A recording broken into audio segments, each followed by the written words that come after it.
Fala mais sobre essa resistência à desestatização no Brasil. Ok, o establishment é composto pelo executivo, pelo legislativo e pelo judiciário. Essa minha passagem pelo governo foi uma decisão que eu tomei e que se mostrou muito benéfica para o meu conhecimento. Foi uma experiência impagável, uma experiência única, porque eu conheci Brasília, conheci as entranhas do poder, conheci a máquina. E essa máquina, esse establishment, não deseja reduzir o tamanho do Estado. E eu fiquei chocado quando eu descobri que o Estado é um fim em si mesmo. As pessoas não estão no governo, ou no judiciário, ou no legislativo para cuidar da população brasileira. Não, não estão. As pessoas estão mais para cuidar do establishment, dos interesses dessas pessoas que vivem no Estado. Então, eu fiquei chocado com isso. E você verifica, por exemplo, a aprovação do fundo eleitoral é uma demonstração de que o establishment brasileiro está preocupado com eles mesmos. Esses 4 bilhões e 900 milhões poderia ser melhor utilizado, por exemplo, eu estava aqui em São Paulo, agora vindo para cá, e vi debaixo do viaduto diversas famílias morando. Se eu fosse um administrador público, numa boa alocação de recursos, eu preferiria pegar 4 bilhões e 900 milhões e retirar essa pobreza da rua, ajudar as pessoas em extrema pobreza. Mas eles preferiram que efetivamente ajudássemos os partidos políticos. Então, os interesses do establishment são cuidar do establishment e não cuidar da população. Esse é apenas um exemplo que eu te dei, mas seriam inúmeros exemplos que a gente verifica que ao longo do tempo os nossos congressistas ou o executivo e até mesmo o judiciário agem em prol do establishment. No caso do judiciário, durante a pandemia, o Brasil sofreu as consequências, como outros países, de um grande índice de desemprego. Implementaram um lockdown, paralisaram o país, gerou desemprego.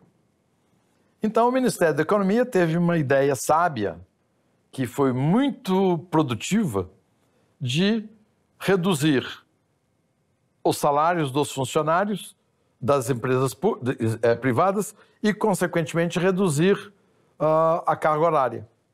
Então, a redução de carga horária com redução de trabalho fez com que o empregado continuasse tendo seu plano de saúde, seu emprego, mas com uma remuneração um pouco menor.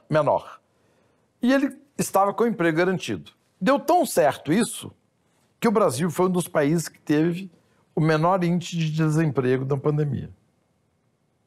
Como deu certo, o Ministério da Economia decidiu fazer o mesmo para o setor público. Vamos reduzir a carga horária, por consequência, os salários, vai sobrar uma massa de dinheiro, essa massa de dinheiro nós vamos ajudar os mais necessitados. Então isso foi ao Supremo. E o Supremo disse não. Não pode reduzir a carga de... não pode reduzir a remuneração do servidor público, ainda que com redução de carga de trabalho. Isso é constitucional, não poder reduzir salário de servidores públicos é constitucional, está na Constituição.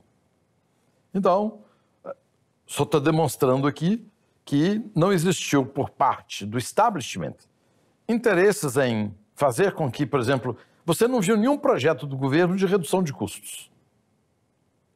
Não aconteceu isso. A iniciativa privada se ajustou para enfrentar a pandemia. O governo, ao contrário, teve que ajudar os estados, as prefeituras, e o fez, claro, de acordo com a política de governo, e injetou dinheiro na economia. Hoje nós sofremos as consequências. Esse dinheiro gerou inflação, gerou desemprego. Então o Brasil está tentando hoje colocar a economia em cima dos trilhos para que a gente possa ir para o caminho da prosperidade. O fato é que, no Brasil, o governo é grande demais, o Estado é grande demais e absorve todos os impostos pagos pelos cidadãos para custear essa máquina monstruosa. Então, depois que eu saí do governo, eu fiquei tão chocado com o que eu vi, que eu falei, olha, eu não tenho condições de voltar mais para a minha empresa.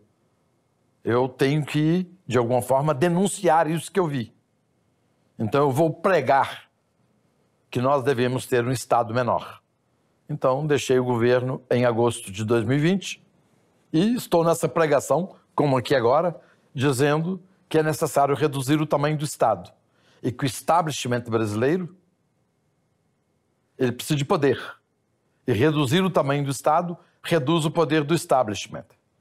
Então, o establishment não tem nenhum interesse em reduzir o tamanho do Estado.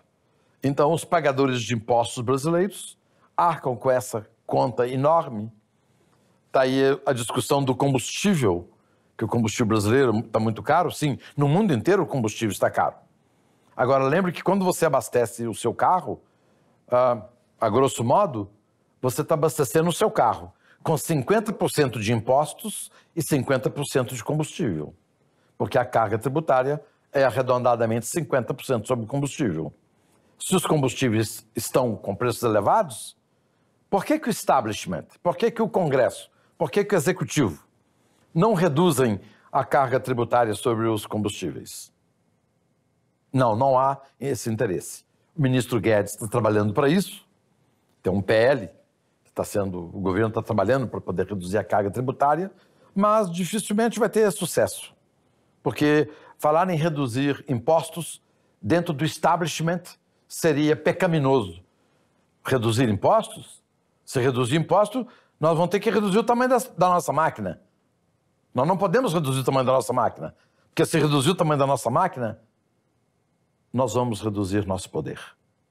Então, é assim que acontece no Brasil, o que acontece com impostos, combustível elevado e toda essa carga tributária para manter essa quantidade de servidores públicos que nós temos, que são 12 milhões de servidores públicos.